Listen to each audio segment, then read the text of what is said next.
Muy bien. Hoy día vamos a trabajar lo que es todo referente a lo que es un sistema operativo. ¿Qué dice que es un sistema operativo? Me dice que el sistema operativo es un conjunto de órdenes y programas que controlan los procesos básicos de una computadora y permiten el funcionamiento de otros programas. ¿A qué se refiere con eso? Se refiere básicamente que un sistema operativo es el ente el cual va a permitir que nosotros podamos controlar todo lo que está conectado en la computadora.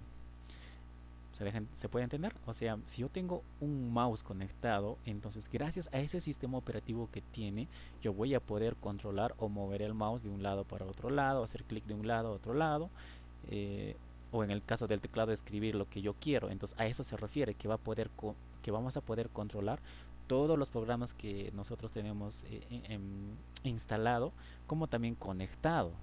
¿Ya?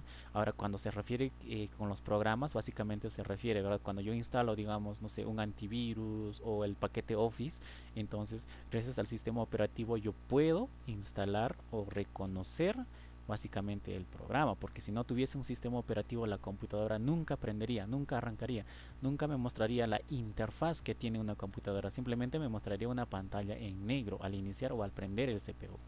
¿Ya? Entonces a eso se refiere que un sistema operativo es un conjunto de órdenes y programas. ¿Ok? Programas porque básicamente gracias a esos programas yo voy a poder controlar lo que yo tengo conectado.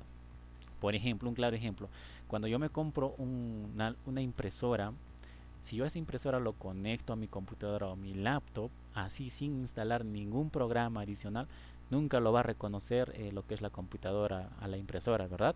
Pero si yo instalo el sistema que viene de la impresora, ahí recién va a reconocer. Entonces a eso se refiere, que básicamente va a controlar mediante el programa a lo que ustedes tengan ahí conectado básicamente.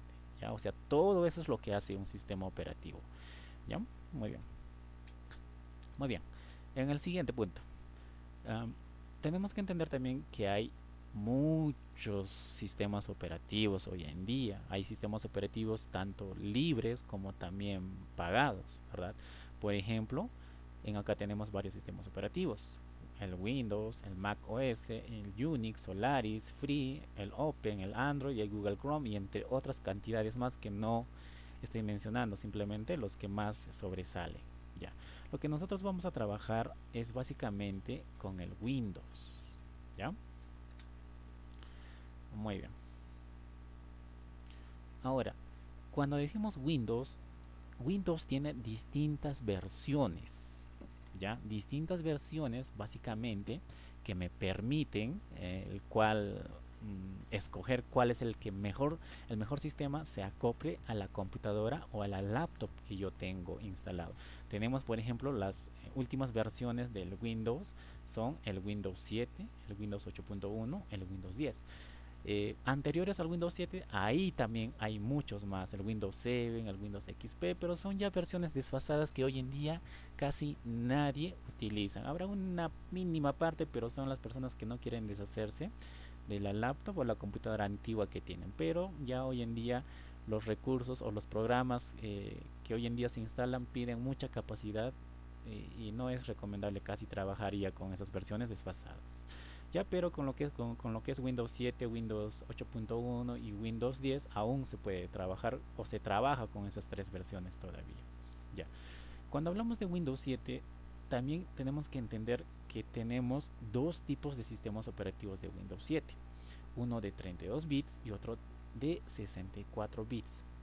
¿Cuál es la diferencia de 32 bits y de 64 bits?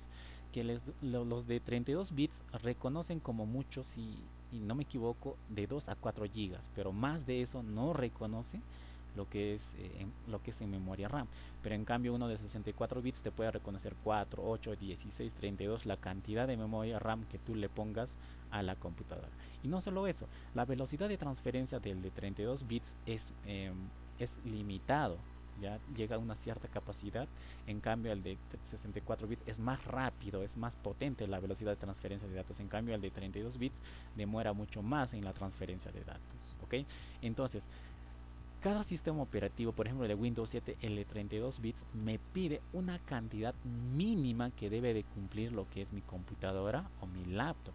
Igualmente el de 64 bits. Cuando yo tengo un sistema operativo o quiero instalar un sistema operativo de 64 bits, me va a pedir un mínimo de requisitos que debe cumplir lo que es mi computadora o mi laptop.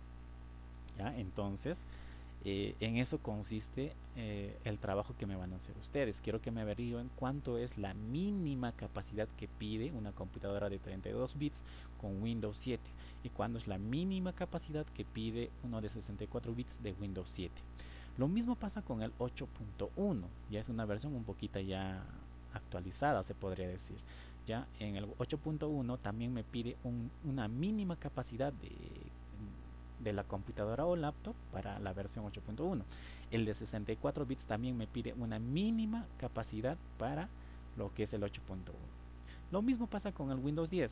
Hay una mínima capacidad que me pide y también en el de 64 bits. ¿Okay? Entonces, el trabajo de ustedes consiste en que me averigüen cuánto es lo mínimo de 32 bits de 7, lo mínimo de 64 de 7, lo mínimo de 32 de 8, lo mínimo de 64 de 8 y lo mínimo de 32 de 10 y lo mínimo de 64 de 10 también. ¿Ok? Eso tiene que estar o lo tienen que averiguar ustedes como trabajo o tarea. Muy bien, ya pasado eso, o al siguiente punto, vamos a trabajar lo que es con el tema de utilitarios. Cuando nosotros decimos utilitarios, ¿a qué nos estamos refiriendo? Nos referimos básicamente a todos los programas que nosotros instalamos en la computadora o en una laptop. Cuando nosotros formateamos una máquina o una laptop, normalmente la computadora o la laptop no tiene nada de programas, entonces ahí es donde entran los utilitarios. Son básicamente herramientas que me van a servir para yo poder trabajar más fácil o cómodamente con una computadora. ¿Okay? Por ejemplo, los utilitarios se dividen o podemos encontrar en distintas categorías o formas. Tenemos de digitación, en digitación que podemos encontrar el paquete Office, el bloc de notas, no sé, entre varios programas que está, ¿verdad? Que ustedes, el cual no se trabaje. En antivirus igual hay una infinidad de antivirus, el Avast, el No32, el Panda, el Avira, qué sé yo, ¿ya? En reproductor de audio y video igualmente. Hay una cantidad de reproductores de audio como también de video, ya entre, por ejemplo, el audio, el más conocido anteriormente era el Winamp, ahora creo que es el no sé, el VLC, el Power DVD, no sé, hay una cantidad de programas o reproductores de audio y video. Ahora en programas de diseño también hay una variedad, una cantidad de programas, pero entre los más resaltantes o conocidos está lo que es Illustrator, Photoshop, CorelDRAW, ¿verdad? Muy bien. Ahora en lo que es en programas para páginas web, en ahí también hay una infinidad, la verdad, porque hoy en día se trabaja con N programas para hacer páginas web. Ya está, no sé, por ejemplo, para trabajar con el HTML está, a ver, el Dreamweaver, está lo que es el Sublime Text, está lo que es hay una variedad de infinidad, es cuestión de curiosidad o no sé, o el programa que ustedes mejor se adapten, ¿ya? En el siguiente, por ejemplo, en programas de edición de audio y video también hay una cantidad de programas que ustedes pueden buscar o escoger, pero entre los más resaltantes está, por ejemplo, el Adobe Audition, Adobe Premiere, el After Effects. En programas ahora de programación igual está, hay una cantidad también, está el Visual, Java, no sé, está por ejemplo de la base de datos SQL, MySQL, Python, C++. En los programas de arquitectura podemos encontrar el AutoCAD, Archicad y entre otros, ¿verdad? Entonces, como trabajo quiero que me encuentren o me busquen cinco de los programas de cada uno de ellos, los más reconocidos o utilizados. 5 de digitación, 5 antivirus, 5 reproductores de audio y video, 5 programas de diseño gráfico, 5 programas de páginas web, de audio y video, programación y arquitectura. ¿Ok? Entonces en eso consistiría básicamente la primera sesión. Muy bien, eso sería todo.